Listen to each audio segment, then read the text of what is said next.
Hmm.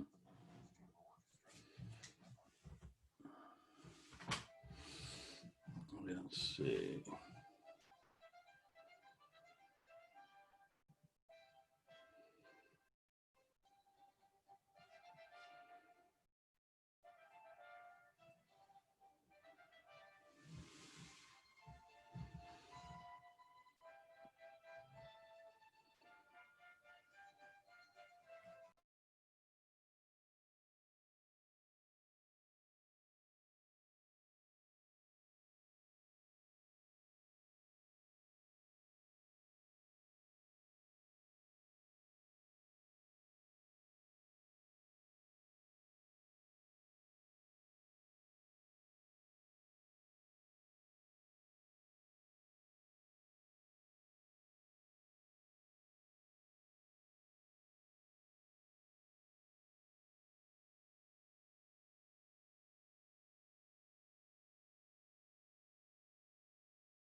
Hello, everyone. Hello. How's everyone this evening? Hi, Professor. Afternoon. Hello. Good. How are you? I'm doing okay, thank you. Let's see. Any questions about anything?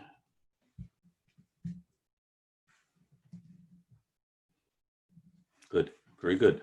Okay. So left off last time talking about the Declaration of Independence, which was adopted by Congress on July 4th.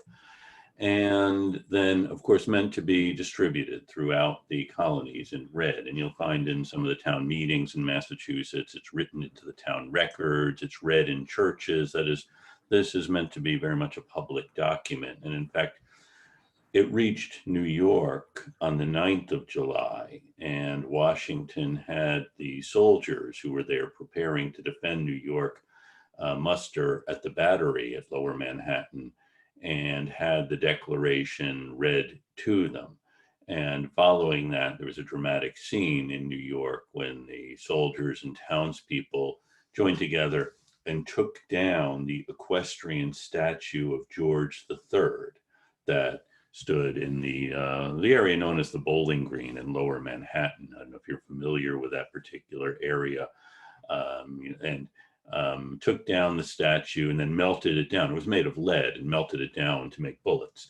And of course, this is a great dramatic moment. And as the soldiers are in the process of doing this, of course, they probably could see off in the distance, off the shore of Staten Island across New York Harbor, the largest British fleet ever sent overseas arriving, and men disembarking on the shores of Staten Island, as General Howe and now his brother Admiral Sir William Howe, or Sir Richard Howe, were bringing this massive military force to put down the rebellion. You know, after losing Boston, the British didn't simply say, "Oh, it's all over." They're now going to show more force. And Washington had anticipated that British were going to go to New York, which would be a more tenable position for them, as control of the Hudson River would give them a connection to Canada, and plus the loyalty of a lot of people in New York and New Jersey, as opposed to the rebels in New England. So Washington knew the British were coming to New York, and he knew they were going to be sending a large military force. And for Washington, this poses a number of problems, not the least of which is, how do you hold New York? Let me see, I do have some maps here I can show you if I can remember how to do all of this. So here we see the taking down of the statue of George III, a celebrated moment in the history of the Revolution. And this is actually a later engraving of the scene. So let's just look at New York's geography here. This, at the tip of Manhattan, is New York City. Of course, New York now encompasses all of Manhattan Island, plus the Queens, Brooklyn, and the Bronx up here. But this time you had a couple of fairly significant towns, New York being a town, and at the northern tip of Manhattan Island, the town of Harlem, and then here the town of Brooklyn across the river from New York. And this is Staten Island, where, of course, Admiral Howe is making his headquarters. And Washington understands geography and understands how difficult this geography is going to be for him, because unlike the British, he does not have any kind of naval force. They have a large navy, which they now can use to occupy New York Harbor, and also then can control the waterways surrounding the different parts of New York. And Washington knows if the British get control here on Long Island, they can pretty much then get control on Manhattan Island. And Washington understands the difficult position he is in. With far fewer troops than the British are bringing, he has maybe at the most 30,000 troops. But in order to defend Manhattan, he needs to keep significant numbers on Long Island, fending off any attack from that direction, plus a significant number on, let me see, he needs to keep a lot on Long Island as well as a significant number on Manhattan Island, not knowing where the British might strike first. And of course, across the river here, the Hudson River is quite wide. These are cliffs on the other side of the river, which would be a good defensive position, but also a good offensive position for whoever held them. Howe is bringing somewhere in the upwards of 35,000 men into this scene. So actually more than Washington have been brought across the ocean. Many of them come from Britain, but the British, recognizing that they didn't have that many men in England, and also the war itself was not as popular in England as it might have been. So getting men to volunteer and go fight in America, when there's a big difference of opinion in Britain about the efficacy of fighting in America, was something of a hard sell.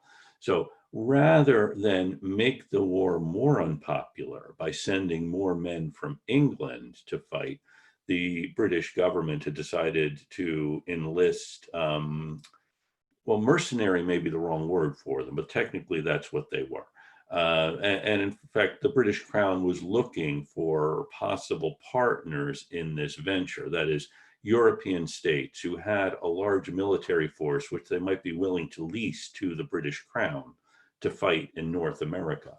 And early in the summer, that is shortly after the news of the evacuation of Boston reached Britain, the British Crown first anticipated possibly asking the Tsarina of Russia, Catherine the Great, if Russian soldiers could be sent to America, that is, under the direction of the British, and thinking the Russians would actually be good at this particular duty for a number of reasons. The climate in the northern part of North America is kind of cold, and the Russians are used to cold weather. The Russians also are used to fighting in warm weather, too. Also, the Russians, the British knew to be kind of tough people, and so good soldiers. And also, they thought because of the language barrier, cultural barrier, it would be unlikely that Russian soldiers would desert in America and blend in with the population. So the British Crown's first thought is, why not apply to Catherine the Great to hire soldiers from Russia to go fight in America? And she, a very wise statesperson, refused this suggestion, saying that she did not want to insult the King of Great Britain by suggesting he was not able to put down his own rebellion. So no, Russian soldiers aren't going to be sent to North America. And then the king applied to some of the German states. Now, Germany at this time was not a united nation. There is a series of different principalities in Germany, or princedoms in Germany. Prussia is probably the most powerful one.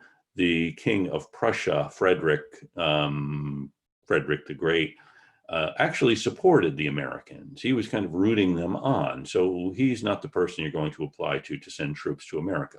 The King of England, you'll recall, is also the Elector of Hanover, one of the German principalities. So King George, as Elector of Hanover, can get troops from Hanover to go to America.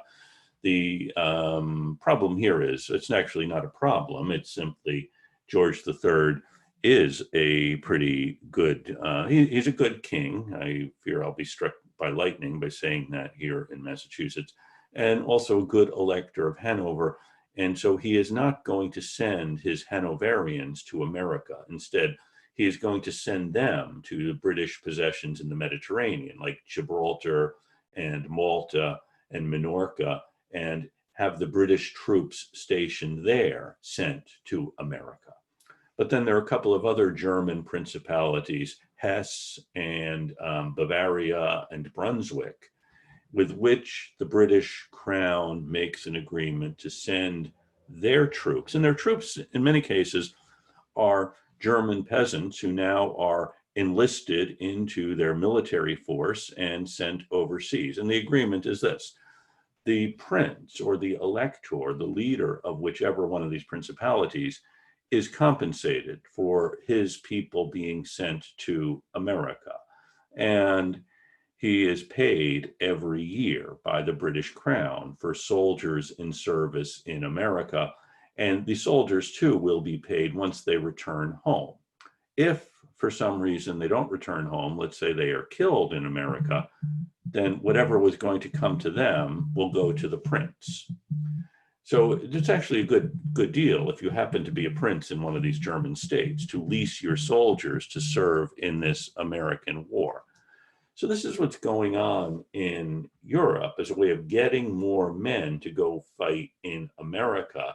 You're hiring them from Germany and then sending them, mustering them in Bavaria or Hesse or Brunswick, and then shipping them by way of England to this American war. And these German soldiers, typically, their officers particularly, take a very dim view of this American war. I mentioned Frederick the Great thinking the Americans actually were on the right side, but most German princes don't share that kind of enthusiasm for what they regard as a peasant uprising. And peasant uprisings are things the Germans do not look kindly upon. And so their soldiers are being sent to put down these peasants who are disrespecting their king. You can see that's kind of a good reason to send over troops to support this. And so this is what's happening as now this force of some 35,000 is being sent to New York to get New York. And Washington understands it was going to be impossible for him to hold New York. And he does ask Congress for advice. One piece of advice he wants is, should we simply burn New York and evacuate it? Or should we try to hold it? Now, Congress is never going to say, yeah, you should burn it so it won't be of use to the English, and then take your army somewhere else. And so Congress tells him, no, hold New York at all costs. Now, Washington is coming to understand the nature of the war, and that to win the war, he does not need to hold New York or any other city or piece of territory. What he needs to do two things. One is to keep his army together so it can be an effective fighting force against the British army. And also knowing that he should avoid getting into a direct conflict with his army and the British army because his army is outnumbered and outtrained. So that's one thing he needs to do. The other thing he needs to do is maintain the support of the people in the United States.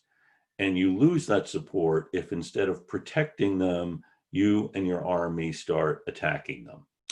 So Washington recognizes that he is very much playing a political game, which most successful generals recognize, and that his objectives have to be preserving his army as opposed to holding New York, and also preserving the loyalty of the American people. And as Washington is now recognizing the British are sending this overwhelming force, he is anticipating maybe taking his army if the British are able to occupy all of the United States east of the Appalachians, just to take his army west of the Appalachians, and from there continue fighting against the British. But that's all long in the future. Right now, Washington is trying to hold New York against this massive British assault.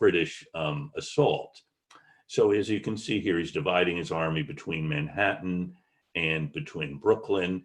And also he has some forces here on these highlands on the central part of Long Island.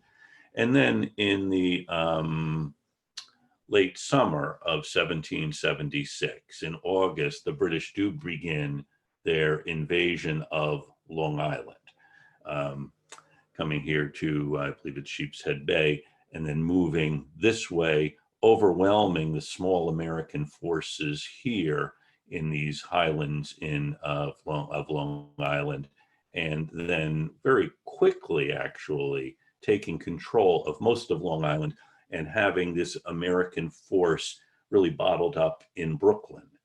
This force here bottled up in Brooklyn, this force here on Manhattan, very little connection between them. And as this is happening, you have this division of Washington's army and the British with relative ease taking Long Island and driving these American forces into Brooklyn. Admiral Howe decides to send an emissary to Congress to see if perhaps we can negotiate an end to all of this. Remember, Howe was an English Whig, and he thought the war was a mistake, and his real objective is not simply to come over and kill the Americans, but to get the Americans to return to their loyalty. And fortunately, in the first assault on Long Island, they had captured an American general, John Sullivan. The Sullivans are, they've been floating between New Hampshire and Massachusetts. You can probably recognize that the Sullivans have an Irish descent, and General Sullivan captured in the assault on Long Island. And then he is sent as an emissary to Congress to tell Congress what General Howe is prepared to do. So this is what happens as Howe's forces are encircling the American forces in Brooklyn and preparing then to drive the American force out of Brooklyn, or perhaps encircle the Americans here, capture them, and then have Washington isolated on Manhattan. So as Howe is preparing this piece of strategy, he sends Sullivan off to Philadelphia to tell Congress what Howe is proposing. And Sullivan is actually quite excited to be able to bring this message to Congress, because now he's talked to Admiral Howe, and he tells Congress that Admiral Howe says that he can pardon most people who are involved in the rebellion, and perhaps they'll lighten up on the tax laws and do all the other things that would be really important. Congress is a bit skeptical about this. In fact, John Adams writes that he wished that the first bullet the British had fired at Long Island had gone through Johnny Sullivan's head. He's not that happy with this message Sullivan is bringing at the end of August, early September of 1776. However, Congress feels it really should send someone to talk to Admiral Howe, since he went to the trouble to come all this way with 30,000 men, and then rather than simply destroy the American army on Long Island, he is sending an emissary to tell Congress, hey, maybe we can make a deal here and avoid the bloodshed that's going to ensue. And so Congress, over John Adams's objections, does decide to send emissaries to talk to Admiral Howe at Staten Island. And the emissaries they chose, and it's not surprising since John Adams was vociferously against the whole idea, he's one of them. And so is Benjamin Franklin, and so is Edward Rutledge of South Carolina. So these three guys set off across New Jersey. It's the end of August now, it's early September of 1776. And what really strikes Adams as they are drawing closer to the eastern part of New Jersey, it's a number of soldiers, officers, Americans, just kind of hanging around or actually leaving. This doesn't look like an army preparing to fight against this huge military force massed in New York. For Adams, it's really a dispiriting thing that these American troops really don't seem ready for what is about to happen. You know, Adams is never in the military, and but he's seeing this as he's really quite indignant about what he sees as their thoughtless dissipation. It says was not calculated to inspire very sanguine hopes or give great courage to the ambassadors. So he's trying to keep his spirits up, but then he sees these are the guys we're supposed to fight with, and they don't seem to care about what's going to happen. And they get to the Brunswick, New Jersey, and from there they are going to have a boat take them to Staten Island, and Admiral Howe has sent a boat that to carry them, And Admiral Howe has also sent a British lieutenant to remain on the New Jersey shore in case, as a kind of a surety, a guarantee that Howe won't take this opportunity to kidnap these three American envoys and hold them hostage. So he is sending them a hostage so that they'll be assured he's not going to take them prisoner. Adams, Franklin, and Rutledge think this is kind of a silly thing, not to trust each other. That, they're thinking that Howe is inviting them all this way so that he can then kidnap them and haul them back to England. So they insist that this British lieutenant come with them to Staten Island. And they arrive at the shore of Staten Island, and Admiral Howe greets them. And Admiral Howe sees this British lieutenant with them, and he is really struck by the Americans' trust in him. And he said, "You gentlemen pay me a very great compliment." And that's actually almost the high point of the meeting. I think the real high point was when they had a very elegant lunch that Howe had prepared of smoked tongue and mutton and other things. He actually had done a good job of the house he is occupying on Staten Island. I actually have a picture of the house still survives on Staten Island that Howe was using. Stone house on Staten Island. And it was in tough shape because it had been occupied by soldiers. But Howe had brought moss and branches in to cover the floor, making it a very elegant place for them to spend the afternoon discussing how to save the British Empire. But before they can discuss how to save the British Empire, and Howe makes it clear that he cannot talk to these three men as representatives of Congress, because the Crown does not recognize that such a body as Congress exists, and therefore Admiral Howe is not permitted to talk to members of Congress. And Adams points out that the only reason they are here is because they are members of Congress. And Howe says, "Yes, but I cannot talk to you if you are coming as members of Congress." And Adams, by the way, Adams was always a little suspect of Franklin, not knowing what role Franklin is going to play in these negotiations, thinking that the duplicitous Franklins, as Adams thought of them, were playing their own game here. But here, when Adams is saying, "We cannot talk to you other than as members of Congress," and Howe says, "But yes, I cannot talk to you if you are members of Congress," and Adams finally says, "Your Excellency can regard me in any way he likes, except as a British subject." And Howe turns to Franklin and says, "Mr. Adams is a decided character." Now, Howe and Franklin had known each other in England.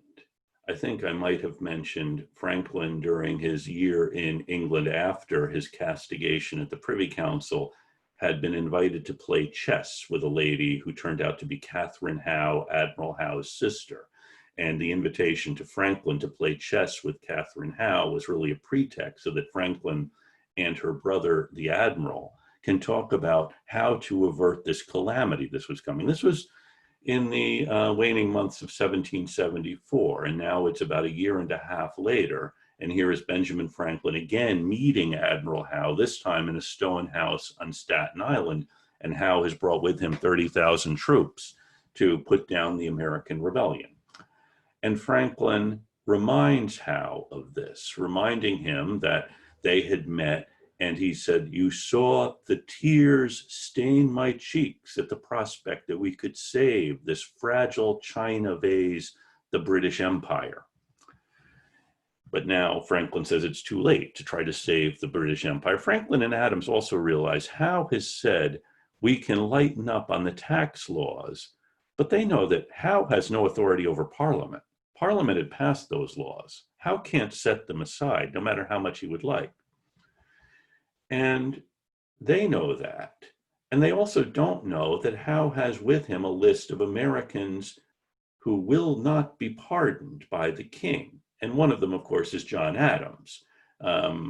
So each side has a sense that the other really can't do what it wants. Although I think Howe genuinely expected that these envoys would say, "Yeah, we're done with Congress," because look, I mean, they've been coming across New Jersey, seeing all these soldiers deserting.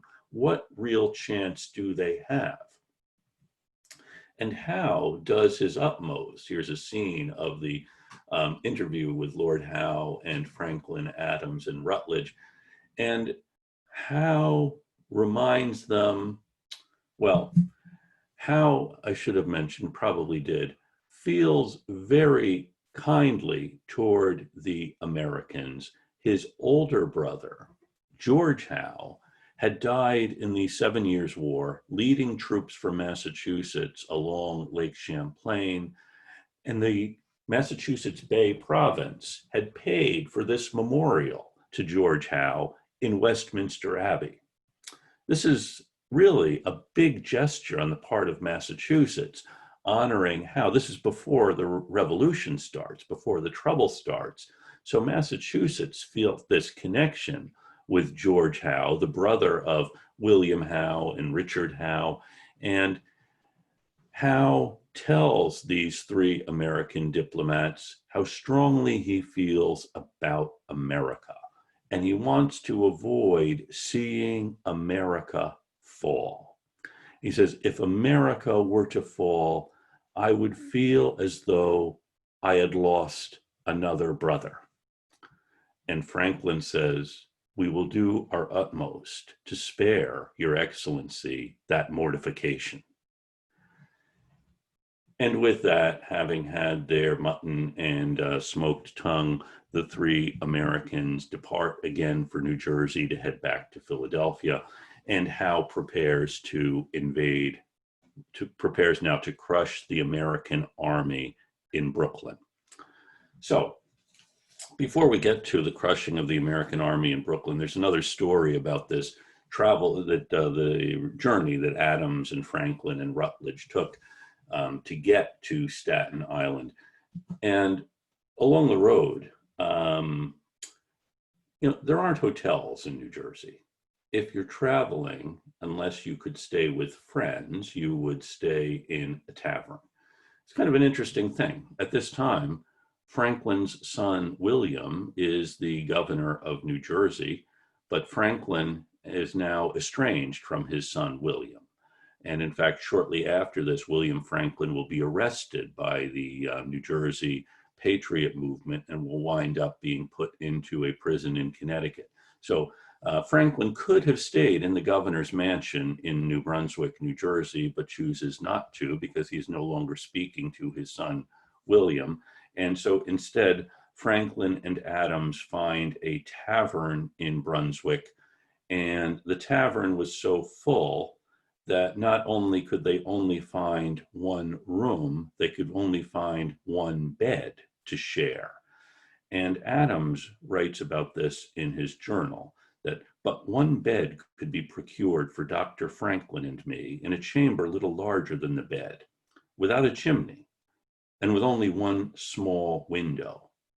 Remember, this is September the 9th of 1776, and the summer nights in New Jersey can be hot and humid, and here are these two men sharing this one small room with one small window, and the window is open. And Adams, before getting into the bed, shuts the window.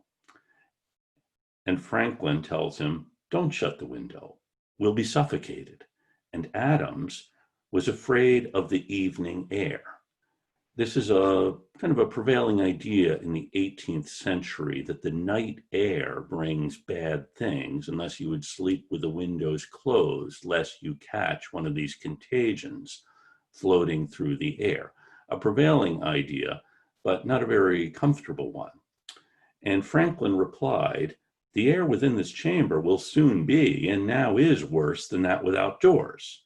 Come, open the window and come to bed, and I will convince you. I believe you're not acquainted with my theory of colds. Thinking was colds spread by the night air. Opening the window and leaping into bed, I said I had read his letters to Dr. Cooper, in which he advanced that nobody ever got cold by going into a cold church or any other cold air, but the theory was so little consistent with my experience, I thought it a paradox. However, I had much curiosity to hear his reasons that I would run the risk of a cold. The doctor then began a harangue upon air and cold and respiration and perspiration, with which I was so much amused that I soon fell asleep and left him and his philosophy together. So Franklin lecturing Adams about the circulation of air and how circulating air does not cause colds, puts Adams to sleep, and then they make their way on into New York. So we have Congress getting the message from Adams and Franklin that there's really nothing that we can do to avert what's going to happen in New York. And then General Howe does set out to finish the work he had begun by taking New York. Now, as this is happening, further north, there's a British force preparing to come down Lake Champlain and the Hudson River, which would, of course, ends in New York. And here you have the same time as Howe is going to be very successfully taking the American forces in New York. On Lake Champlain, Benedict Arnold builds a fleet of small gunboats. Here's one of them, with which to prevent the British force coming down the lake. Now, this is, again, a critical place. Last time I talked a bit about Canada and its role in all of this. And you have, okay, this is the Richelieu River, which comes down this way. Actually, it flows up this way. You can see between Montreal and Quebec. Here is Saint Jean on the Richelieu and the Ile aux Noix, and then Lake Champlain. And so you can see what a relatively easy portage it would be if you get control of this lake. And then from here, there's a couple of portages to the Hudson River. And this would cut off New England, as well as give the British in Canada and the British in New York direct access to each other. But Benedict Arnold is able to build this fleet of gunboats and stop the British in early October at Valcour Island. Valcour Island is this island between the two northern branches of Lake Champlain, roughly here. So that's happening at the same time as you have this episode in New York. Things would be much different, of course, had Arnold not been able to stop the English at Valcour Island. And much of that American fleet was built here in what's now the town of Whitehall, which is why Whitehall is one of the three places that claims to be the birthplace of the American Navy. I'm not going to venture into which is the birthplace of the American Navy. That actually could be an assignment for one of you. Anyway, meanwhile, the British are landing their forces on Long Island and then are preparing to take the American forces that are bottled up now in Brooklyn. You know, you have about between 5,000 and 8,000 American troops in Brooklyn, and Washington really doesn't have a naval force. And if the British do close in on them, he's lost about a third of his army. And with the war going badly, it's going to be difficult for him to recruit more men the following year. So this is one of those moments where it looks as though the whole thing is over. If the British take Brooklyn, I mean, the Americans could survive without Brooklyn, but losing the 5,000 to 10,000 soldiers there would be crippling to the American force. And it happens that Washington does have some boats under the command of John Glover from Marblehead, and Glover had leased to Washington the Hannah, the first American warship, and Glover has a lot of men who were skilled boatsmen. And there's a heavy fog on the night, a night in mid-September, when Glover is able to get Washington's men from Brooklyn to Manhattan. Well, they're all under the guns of the British fleet. But such a heavy fog, the British don't discover them. And in fact, Washington had the men in the camp on Brooklyn keep up their fires and in fact parade so that the British would think that they're actually preparing to fight. That is, these men who are now surrounded by the British force. Let's see if I can get to a previous slide.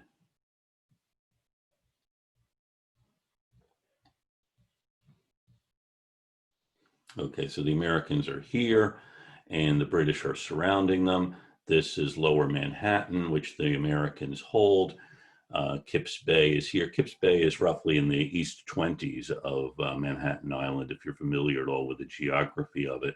You know, the city of New York is really at the very bottom of the tip of the island. This is the Battery, so-called, because it had a gun emplacement there. It was a fort, and the Common is here roughly where City Hall is.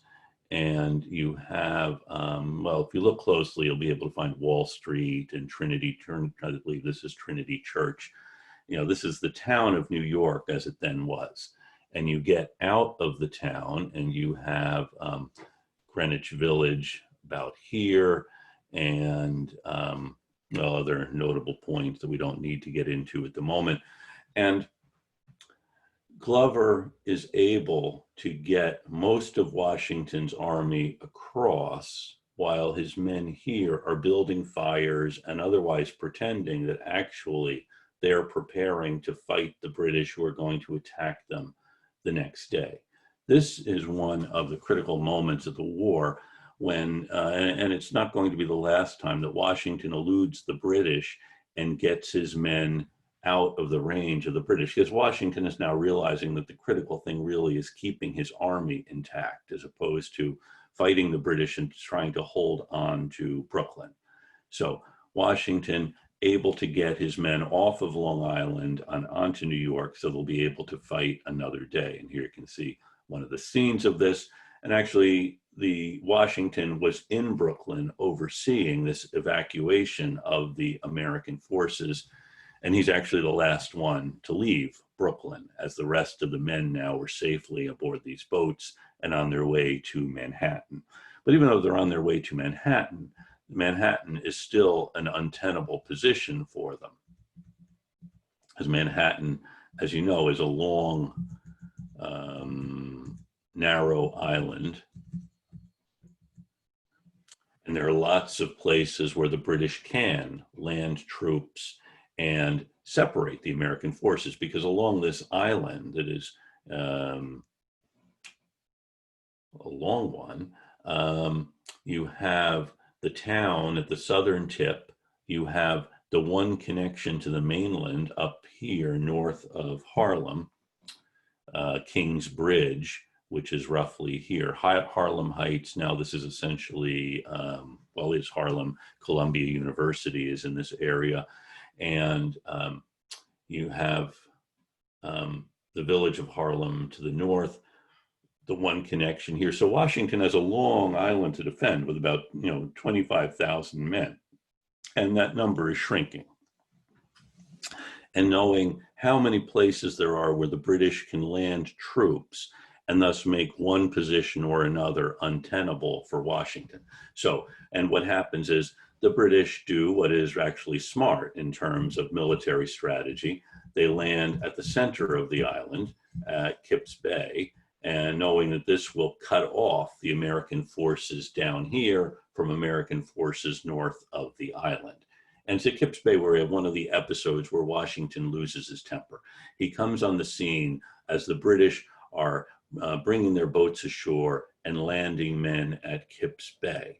And there are militia troops from Connecticut and other places there, ostensibly protecting against this British invasion. But when these men see this overwhelming British force landing, they turn and run. This is just as Washington comes on the scene and he takes out his sword and tries to beat the men to get back to their lines. And that's really not an effective way to get men to go back to their lines, by beating them with a sword. And he does say, good God, are these the men with whom I am to save the liberties of America? Well, unfortunately, yes, these are the only men he has to save the liberties of America. And so he sees that he can't really hold Kips Bay. So he orders the rest of his troops on the southern tip of Manhattan to evacuate, head north. And as they're on their way out, they, well, it's unclear who sets fire to New York, but New York does burn in a great conflagration during this siege as a way of preventing the British from really occupying it. It doesn't. The British are able to occupy New York. And in fact, Washington's army now has been forced to the northern tip of the island, and they're trying to hold the northern tip. You saw in one of the earlier scenes that the Americans built Fort Washington here, and across the river, Fort Lee. They put a chain across the river to try to prevent British ships from going up the river. And the British are able pretty easily to cut the chain and move up the river, which means they're able to land soldiers north on the Hudson River at the same time as they're able now, since they control Long Island, to send men across Long Island Sound, or to land men from at the Throg's Neck in what is now Queens. I apologize for this long look at New York geography. Yeah, so Throg's Neck is somewhere up here. And so the British are taking control of much of this area. From Throg's Neck, they're coming here into this part of what's now the Bronx. And so Washington, let me just erase this if I can.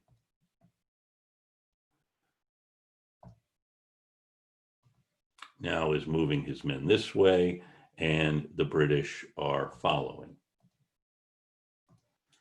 So this is where we are in 1776 with the British about to take New York. And I apologize, I am going to have to get something to plug my computer in. So hold on to your hats and we'll see how all of this comes out.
Okay, there we are.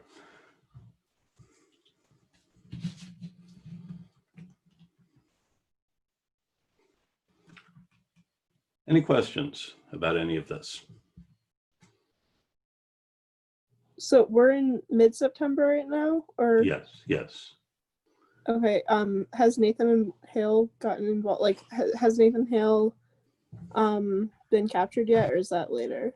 That's shortly after this. I mean, one thing Washington is doing is sending spies in, and Nathan Hale is one of them. Now, do you want to tell us anything more about Nathan Hale, or you're just, I'm sorry, I'm not telling you the story of Nathan Hale? Well, I was just wondering. I know he was executed on my birthday, September 22nd. So I was just placing it in the timeline. Yes, I know well that he then. was. Yeah, I know that he was part of the is it Cyper or Cyprus, the spy ring, right? Yeah. And Yep. it was like quite an elaborate operation, right? In Long Island, I don't remember the details, It but it was really like was. there was like some lady like laundry was involved, right? Something like that. Yeah. It's really incredible how much spying was going on. Because if you think about it, New York, like Boston, depended on the surrounding areas for food. And so bringing a cargo of food in is one way of, having someone go in to gather intelligence. And women did a big job of this. There's actually, David O'Connor, who just passed away recently, was a older man who came to Suffolk after a long career in the CIA. And he wrote a chapter in a very good book called The Secret American Revolution, which is about the various spy rings and the spying going on. And Nathan Hale is one of the spies. There's a woman spy, a female spy, and no one can identify her. That is, we have a code number for her. And so sending people into New York to gather intelligence at the same time, the British were sending people to gather intelligence. I mentioned New York had more people loyal to the crown than New England did. So you do have a lot of loyalists on Long Island. And it's one reason why the British are able to take it so easily, because of the loyalists there. So Nathan Hale is captured and is executed. And now we know September 22nd, he is executed, and he has that immortal last words: "I only regret that I have one life to give for my country." And he's hanged essentially in front on the Common. So it's roughly in front of where New York City Hall is now, is where Nathan Hale would have been hanged. And the British are taking this burned town and rebuilding it. And then a lot of the New Yorkers stay. They're now occupied by the English. And New York had loyalists. It also has some patriots. And now it is the headquarters for the British Army in North America. This is where the commanding generals will be. And the British will occupy New York until November of 1783, having taken Manhattan. And now they're in the process not just of securing the rest of the area, but actually of destroying Washington's army, which is their real objective here. And they're doing this because now they control Manhattan, they have sea power, and they can land just about anywhere here, whether it's at Westchester or along the Hudson River. And part of their plan too is to get control of the forts on the Highlands and the Hudson, or at West Point and points to the north in Orange County. Really, it's critical to the British overall strategy. And destroying Washington's army is going to be one of their objectives. But at this point, I think if we were, say, Admiral Howe or General Howe or Charles Cornwallis, who is their second in command, we wouldn't really see how we can lose this. Because now we've just driven Washington's army out of New York.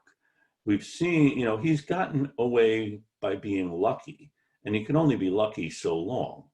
And we can wear them down because we have a much bigger force. And we see in New York, people are more receptive to having the British Army here and wanting just life to go back to normal. So that's, you asked a good question, Ainsley, a pretty simple question about Nathan Hale, and you were able to give us the date. But yes, this was 1776, when Washington's, having been kicked out of Lower Manhattan, still holding on to Fort Washington and Fort Lee. Fort Washington, the area now, instead of called Harlem Heights, is called Washington Heights. And Fort Washington and Fort Lee, if you're familiar with this geography, essentially are the two, well, there's a bridge between them now. Does anyone know the name of the bridge that goes between the sites of Fort Washington and Fort Lee? It's the George Washington Bridge, right? It is the George Washington Bridge over that site, yes. So, so Washington does have these two forts. And as I said, the British were able to get through the chain they had put across the Hudson River. So The forts themselves really are not worth as much to Washington as he had hoped they would be. Let me just see if I can show you these two forts or where they are on a map.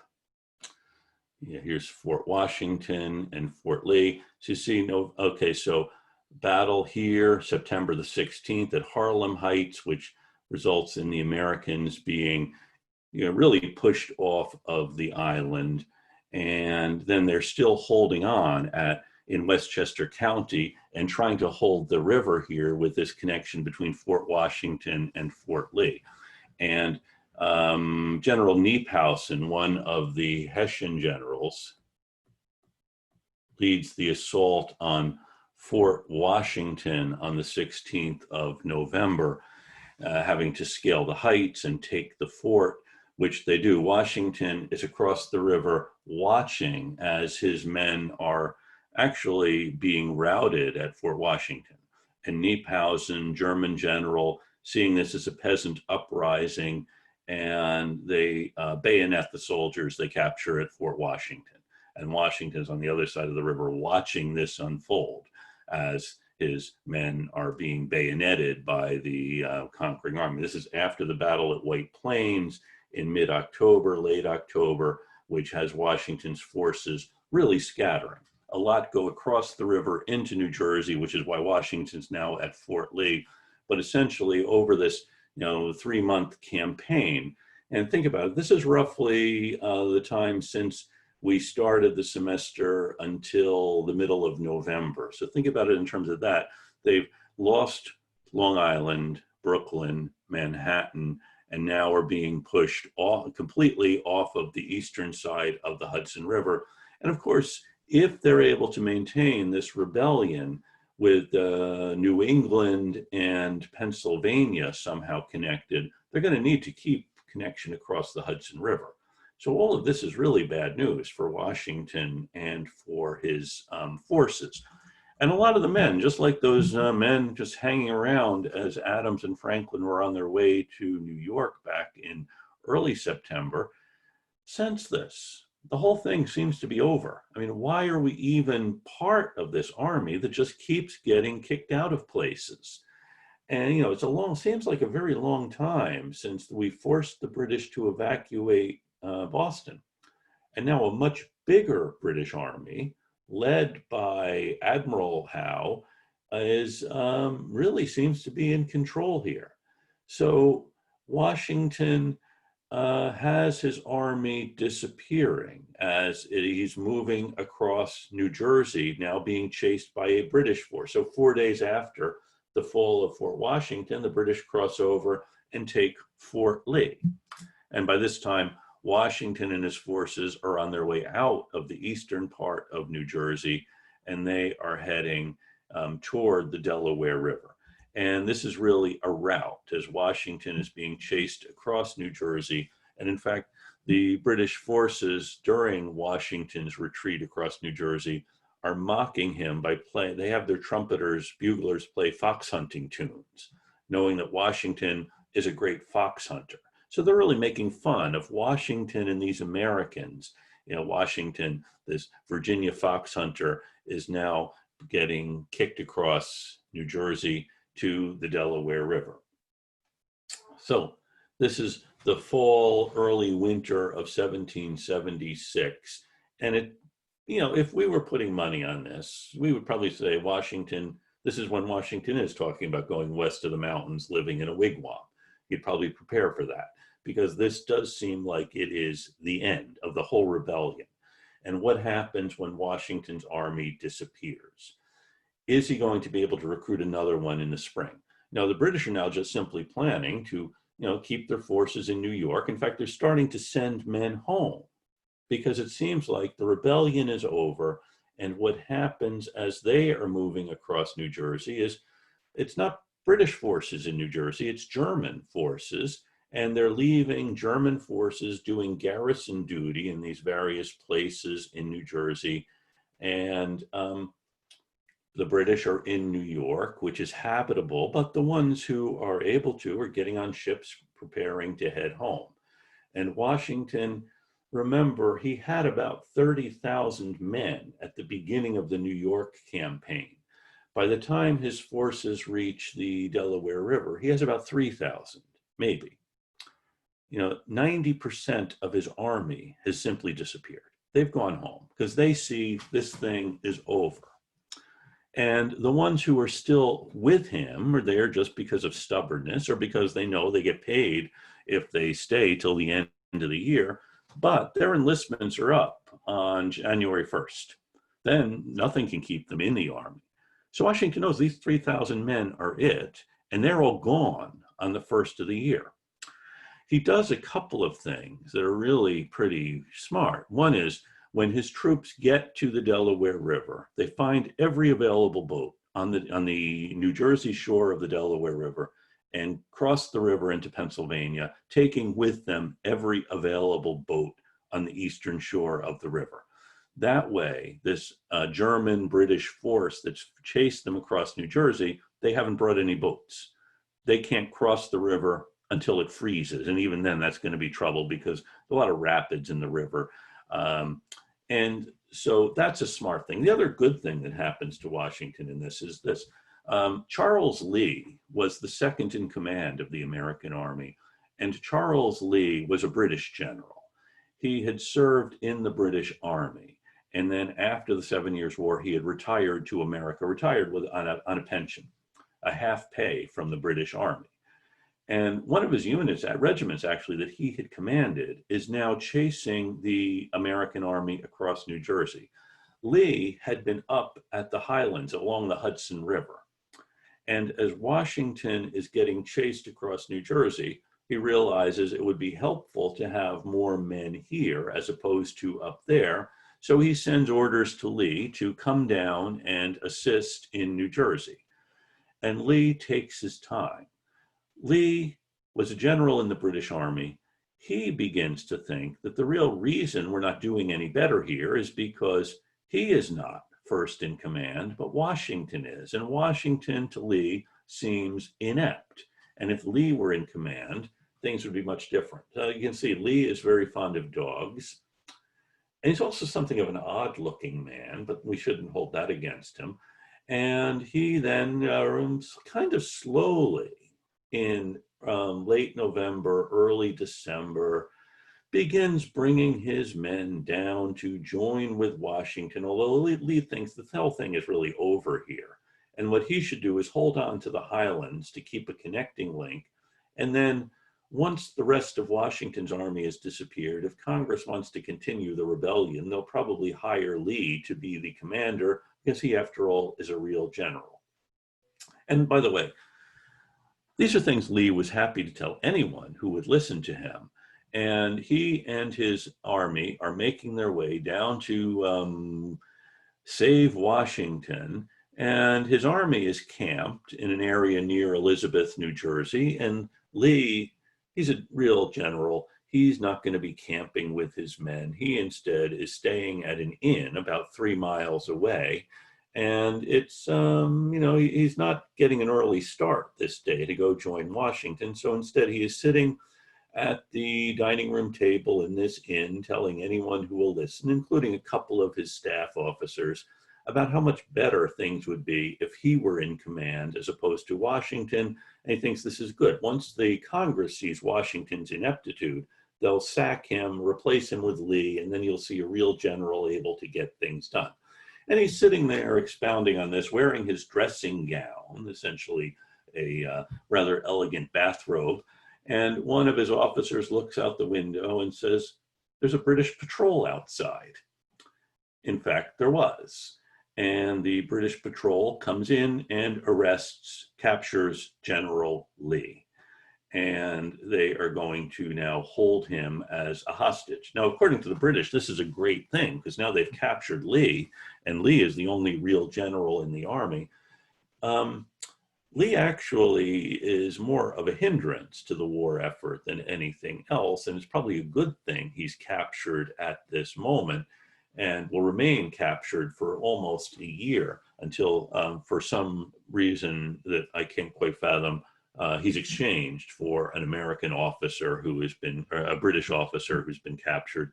And so Lee is taken off the scene. This is actually good news for Washington too, although he probably didn't appreciate it at the time. And another, here's Kniphausen, who had taken Fort Lee. Now, one of the few people to join the Army at this point is Thomas Paine. He signed on at Fort Lee as Fort Washington is being overrun, and he's accompanying this army across New Jersey.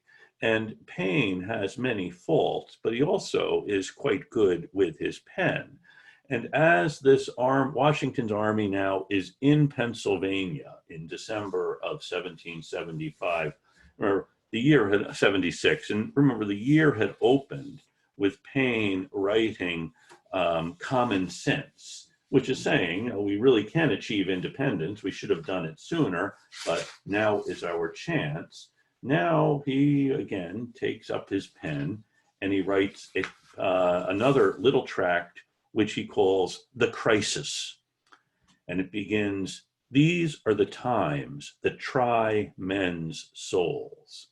You know, trying something, it's a process used to, well, actually make oil. You try it, you melt everything that isn't essential or anything else is tried. It's a process, difficult process something goes through in order to refine it. So these are the times that try men's souls. The summer soldier and the sunshine patriot will, in this crisis, shrink from the service of his country. But he that stands it now deserves the love and thanks of man and woman. Tyranny, like hell, is not easily conquered. Yet we have the consolation with us that the harder the conflict, the more glorious the triumph. What we obtain too cheap, we esteem too lightly. It is dearness only that gives everything its value. Whether independence of the continent was declared too soon or delayed too long, I will not now enter into an argument. My own simple opinion is that had it been 8 months earlier, it would have been much better. We did not make a proper use of last winter. Neither could we while we were in a dependent state. However, the fault, if it were one, was all our own. We have none to blame but ourselves, and no great deal is lost yet. All that Howe has been doing for this month past is rather a ravage than a conquest, which the spirit of the Jerseys a year ago would have quickly repulsed, and which time and a little resolution will soon recover. And then he talks about a panic that runs through a country. All nations and ages have been subject to them. Britain trembled like an ague at the report of a French fleet of flat-bottomed boats in the 14th century. The whole English army, after ravaging the kingdom of France, was driven back like men petrified with fear. And this brave exploit was performed by a few broken forces collected and headed by a woman, Joan of Arc. Would that heaven might inspire some Jersey maid to spirit up her countrymen and save her fair fellow sufferers from ravage and ravishment. Then he says that panics in some cases have their uses. They can produce as much good as hurt. And then he talks about marching with the troops to New Jersey, through New Jersey, and talking about the character of Washington. And also talking about the theme here is, this is in our hands. I once felt all that kind of anger which a man ought to feel against the mean principles that are held by the Tories. A noted one who kept a tavern at Amboy, Perth Amboy, was standing at his door with as pretty a child in his hand, about 8 or 9 years old, as I ever saw, and after speaking his mind as freely as he thought prudent, finished with this unfatherly expression: "Well, give me peace in my day." Not a man lives on this continent, but fully believes that a separation must sometime or other finally take place. And a generous parent should have said, "If there must be trouble, let it be in my day, that my child may have peace." And this single reflection, well applied, is sufficient to awaken every man to duty. Not a place upon earth might be so happy as America. Her situation is remote from all the wrangling world, and she has nothing to do but trade with them. A man can distinguish himself between temper and principle, and I am as confident as I am that God governs the world, that America will never be happy till she gets clear of foreign dominion. Wars without ceasing will break out till that period arrives, and the continent must in the end be conqueror. For though the flame of liberty may sometimes cease to shine, the coal can never expire. So Paine's warning, he takes it down to Philadelphia, has it printed, and this is something that is going to spirit the troops. Washington was going to have this read to his troops, and it reads it to his troops actually as he is preparing to do something really astonishing. As I said, the Hessians have set up their camps at different points in New Jersey, including Trenton, now the capital of New Jersey. At this time, the capital was not in Trenton. Relatively small town on the Delaware River. In fact, you can see across it to Pennsylvania, about 900 German soldiers there occupying it. And so Washington plans a three-pronged attack across the Delaware River to happen the day after Christmas. Remember, his army is disappearing. These guys are only going to be with him for another month. And so Washington prepares this secret crossing of the Delaware. He has three prongs who are going to move across the river on the night of Christmas, December 25th, planning to surround the Germans in Trenton on the morning of December the 26th and capture them, fight them, do something, but he knows he needs to do something or he's lost the revolution. So this is what he is planning. And actually, Benjamin Rush, a Philadelphia doctor and kind of an interesting character, visits Washington the day before. And while he is talking to Washington, Washington is writing on little slips of paper what will be the code words for this operation. And he's writing on these slips of paper to distribute to the officers, and one of them falls to the ground, and Rush picks it up, and he sees that what it says is victory or death. So Washington knows this is the last chance to save the rebellion.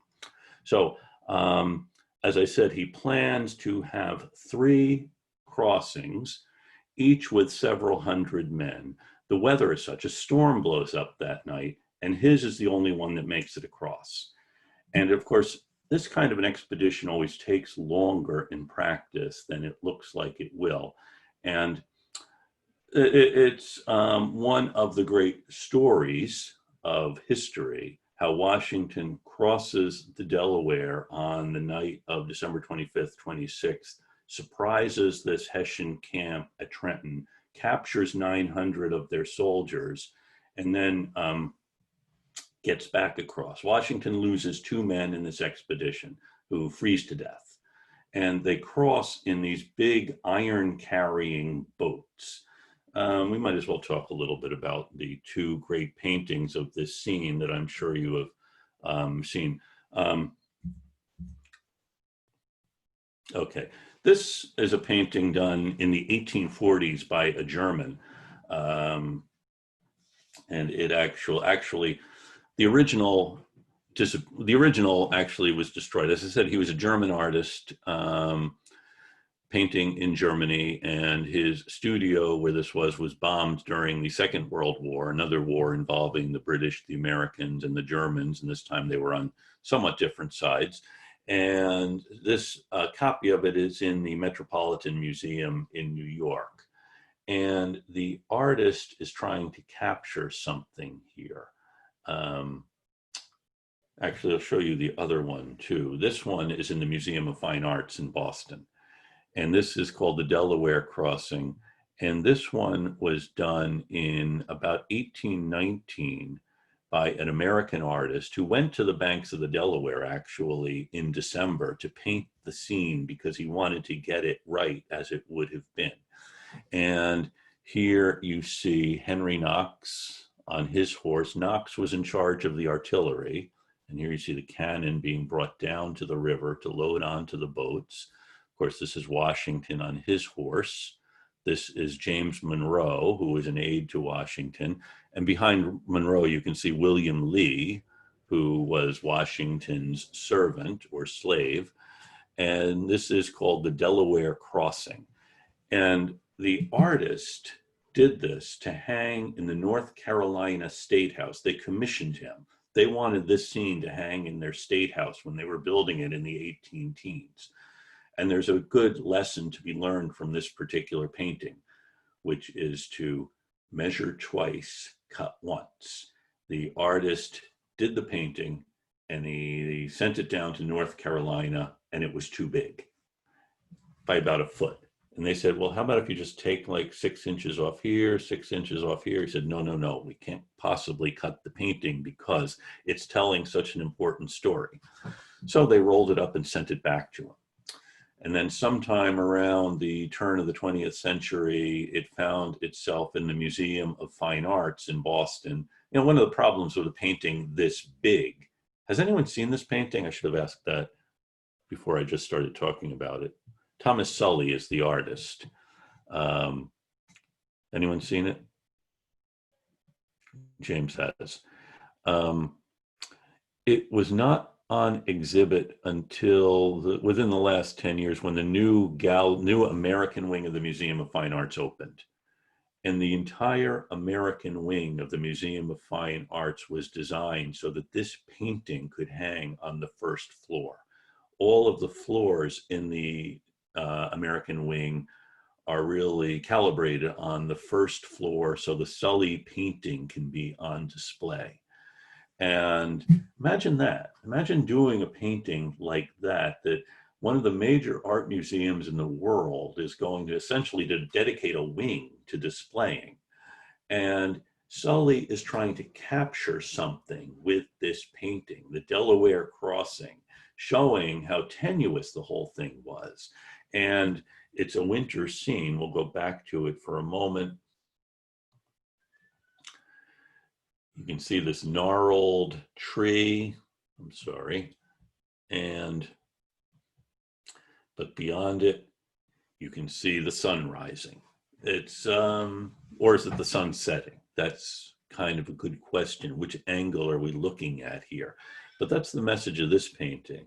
And the German painting shows all of these different people in the boat with Washington. Here is James Monroe. Here is a Kentucky backwoodsman. Here is an African-American sailor from Gloucester. He's actually wearing that uniform. Here's a character, looks somewhat androgynous. And in fact, there's been some speculation this is a woman. This particular artist is trying to show all of these different people. This is 1848 when he did this. Emanuel Lutz is the German artist, Lutze. And by the way, Lutze has a painting of Washington at Dorchester Heights that hangs in the Boston Public Library. This is the year of revolution in England. And here are these Americans making their way across this ice-choked river to the other shore. Great painting of this scene. And David Hackett Fisher has written a terrific book really unpacking this painting and all of its meaning. And he is standing. They all would have been standing because these boats, as I said, are meant to carry iron ore. And usually there are several inches of water in the bottom. So the water would have been pretty much frozen at this time. As I said, the only two casualties on Washington's side had died of hypothermia. And so they get to Trenton, and Knox has brought cannon, which are placed at the crossroads in Trenton. And by the way, the Germans at one of the outposts do see this American party coming, and at first they think that this is a scouting party that had been sent out. And then he sees more and more of these people coming out of this snowstorm, and he realizes that this is an army. And I think that's all I have time for tonight. I wasn't expecting to get to Trenton tonight, and I don't think Washington was expecting to get to Trenton in December of 1776, but he does, and we have, so we'll have to pick this up on Wednesday. So I will see you all then. Thank you. Take care. Thank you. Thank you. Thank you. Thank you, Professor. Take care. Good to see you.